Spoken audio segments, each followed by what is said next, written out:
Gold trusted gold buyers తాకట్టులో ఉన్న బంగారాన్ని విడిపించి ఈ రోజు ఉన్న మార్కెట్ ధరకే కొనబడును. మరిన్ని వివరాలకు సంప్రదించండి 7771077720. కరీంనగర్ జిల్లా తిమ్మాపూర్ మండలం రేణికుంట టాల్గేట్ దాటిన తర్వాతనే ఒక రోడ్ ప్రమాదం జరిగింది.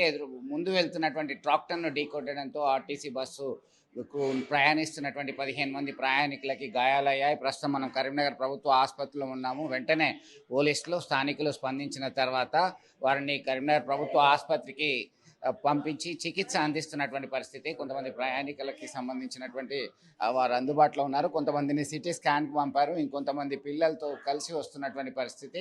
అమ్మ, మీరు ఎన్ని గంటలకు హైదరాబాద్లో ఎక్కిండ్రు? ఎట్లా అయింది ఆ ప్రమాదం? ఏమైంది? ఇప్పుడు అందరు బాగానే ఉన్నారా? ఎంతమంది కొంచెం దెబ్బలు తాకినాయి. ట్రీట్మెంట్ కొరకు వెయిట్ చేస్తున్నారా? ఎక్కడికి వెళ్ళాలి మీరు? ఇక్కడ జైత్యాలు రావాలి. రాత్రి ఎన్ని గంటలకు ఎక్కిండ్రు? 12 అయిపోయింది. రాత్రి అక్కడ హైదరాబాద్లో 12 అయింది. అంటే మీరు చూసుకోవాలి నిద్రలో ఉంటారా? సిద్దిపేట వచ్చినాక ఆపిర్రు, దిగేసినాం. ఆల్రెడీ వాష్రూమ్ కాడ దిగిన వచ్చినాం. ఆ వరకు పడుకోలే. ఇక తర్వాత అప్పుడే కన్ను అంటుకుంది. వచ్చి దేని గుద్దిండో తెలియదు, చూడలేదు మేము కూడా. దిగి చూసే వరకు ట్రాక్టర్ అటు పోయింది అటు సైడ్. పర్వాలేదు కొంచెం. ఇక్కడ ఎంతమంది ఉన్నారు బస్సులో? ఇక అంత ఐడియా లేదు, పండుకున్నాం కదా. కొంత ఐసీయూలో కొంతమంది, సిటీ స్కాన్ కొరకు మరికొంతమందిని తరలించడం జరిగింది. మొత్తం మీద ఇదంతా కూడా ఒక్కసారిగా ఆందోళనకరమైన పరిస్థితి ఉంది. మీరు కొంతమంది ఉన్నారు. మీరు ఎక్కడి నుంచి వస్తున్నారు? మీరు అసలు హైదరాబాద్ నుంచి వస్తున్నారు. ఏమైంది ఆ బస్కి సంబంధించి? అమ్మ, యాక్సిడెంట్ అయింది. మీరు డ్రైవర్ బాగా స్పీడ్లో ఉన్నాడా లేదంటే ట్రాక్టర్కి? ఎట్లా తెలియదు, పడుకున్నారు, నిద్రలో ఉన్నారు. సడన్లీ అయిపోయింది. అంటే పెద్ద శబ్దం వచ్చింది. మొత్తం ముందు డోర్ మొత్తం ఖరాబ్ అయ్యి, అంటే డ్రైవర్ సీట్ ఉన్న గ్లాస్ మొత్తం పగిలిపోయి మొత్తం లోపల అన్ని బ్లడ్ మొత్తం అందరికి ఇది పగిలి రక్తాలు వచ్చేసింది చాలా మందికి. అవును. అంటే దాదాపు రాత్రి తెల్లారుజామున నిద్రలో ఉండడం ఒకటి, ఆ స్పీడ్ ఒకటి, ఇవన్నీ కూడా కారణాలు. ఇది రెండు. అంటే మీరు ఎక్కడ ఎక్కారు? బస్సు ఎక్కడ ఎక్కారు? ఎక్కడికి వెళ్తున్నారు? ఎటు వెళ్తున్నారు? ఇటు గోదావరిఖండ్. కరీంనగర్లో దిగి గోదావరిఖండ్ వెళ్దాము. అమ్మ, ఎట్లా ఉంది? ఇక్కడే దాకిందా మీకు? ఓకే. దీనికి సంబంధించి అయితే మరికొంతమందికి సైతం ఇబ్బందికరమైనటువంటి పరిస్థితి ఉంది. ఒక్కసారిగా దీనికి సంబంధించి అయితే వైద్యులు చికిత్స అందిస్తున్నటువంటి పరిస్థితి. మీరు బస్సులో వచ్చారా? బస్సులో ఎక్కడెక్కారు మీరు? జైబీఎస్లో ఎక్కారు. ఓకే. ఏమైంది? సడన్గా శబ్దం అయిందా? ఏంది అసలు? మీ పేరేంటి? ఎక్కడికి వెళ్ళాలి మీరు? రాజేష్ నా పేరు. వెడ్డింగ్లో కాలికి పోవాలి. ఇక్కడ కర్నాల్లో దిగి మళ్ళీ వేరే బస్ ఎక్కుతామని వచ్చింది. ఇక మేము పండుకున్నాం.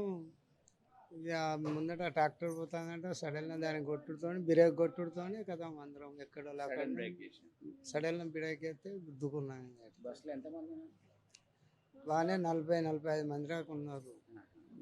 చిన్న చిన్న 15 మంది దాకా ఎక్కువ బాగా అదే. బాగా ఇట్లా యాక్సిడెంట్ అయింది అని కరీంనగర్ బైపాస్ రాక వచ్చేసరికి అన్న వాళ్ళే సడన్గా మేము వచ్చినాం సార్. ఇట్లా కానీ ఎన్నటి ఇట్లా కాలేదు సార్. ఎప్పుడైనా మా వాళ్ళు ఆర్టీసీ బస్కి వస్తారు పోతారు, కానీ ఇంత ఘోరం అయితే ఎన్నడు కాలేదు సార్. మా అమ్మకు మొత్తం గదవ వలిగి పనులు ఊడిపోయినాయి. ఆమెకు బీపీ షుగర్ ఉంది సార్. ఆమెకు వీళ్ళు కూడా కైకిలు కూడా అక్కడి నుంచి వేసుకొని మా సొంత ఊరు 18 లైన్ కాలనీ అమ్మ వాళ్ళది. ఆడికి ఇంటికి పోతామని వచ్చారు. 18 లైన్ కాలనీ కానీ వస్తే పిల్లలు వీళ్ళ కుటుంబం అంతా ఇప్పుడు ఇట్లా అయిపోయారు సార్. ఎటు కాకుండా డాక్టర్లు ఏమన్నారు? సార్ అంటున్నారు కదా సిటీ స్కానింగ్ చేసి మళ్ళీ అందులో ఏమొచ్చిందో చూసి అడ్మిట్ చేస్తామంటారు. కానీ మేము ఇంత సడన్గా మేము ప్రైవేట్కి పోవాలి అనుకుంటే మాకు ఏడుంటుంది సార్. వాళ్ళు చేసుకుంటే బ్రతికే వాళ్ళు. రాజేశం సార్. సో రోజు పని చేస్తే కానీ పూట గడవని పరిస్థితి. హైదరాబాద్ నుంచి వస్తున్న క్రమంలో కూతురు ఇక్కడే ఉంటుంది. మరి ఇంకా రావట్లేదనేటువంటి సమాచారంతో ఫోన్ చేస్తే విషయం తెలిసింది. దీనికి సంబంధించి అయితే మొత్తం మీద చాలా ఇబ్బందికరమైనటువంటి పరిస్థితి నెలకొంది. ఆవేదన వ్యక్తం చేస్తున్నారు. ఇదంతా కూడా ఒక్కసారి కరీంనగర్ ప్రభుత్వ ఆసుపత్రికి ఒక బస్ యాక్సిడెంట్లో క్షతగాత్రులు అయిన తీసుకురావడంతో ఒక్కసారిగా ఆందోళనకరమైనటువంటి పరిస్థితి ఏర్పడింది. చాలామంది సిటీ స్కాన్ కొరకి మరి ఐసీయూలో చికిత్స పొందుతున్నటువంటి పరిస్థితి.